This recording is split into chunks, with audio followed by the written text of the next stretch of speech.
Hi, it's Miss Kristen here at the Biggs Museum of American Art. Today we're located on the first floor, and in this gallery we currently have a show all about the artist Winslow Homer. But our project for the month of October is going to help us transform this space to honor a very important Mexican holiday called Dia de los Muertos. Now, Dia de los Muertos is a celebration honoring those who have died. It's also known as the Day of the Dead.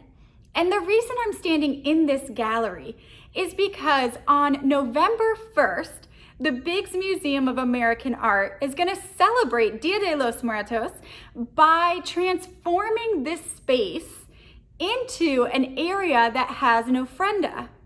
An ofrenda is sort of like an altar that you have photographs and different elements that remind you of people who have passed on and that you want to celebrate during Dia de los Muertos.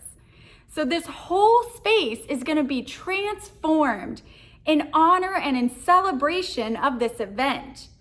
And also pairing with our Frida Kahlo exhibition that will be opening in November.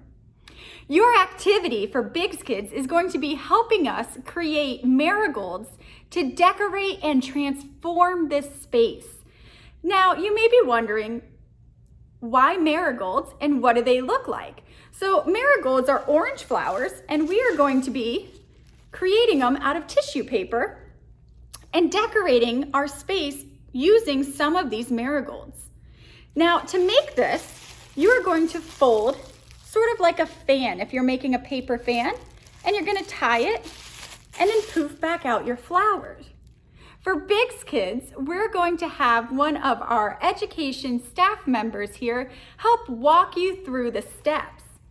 So come out to the Biggs Museum, create your own marigolds, and be sure to leave some behind to help us transform this gallery for Dia de los Muertos on November 1st.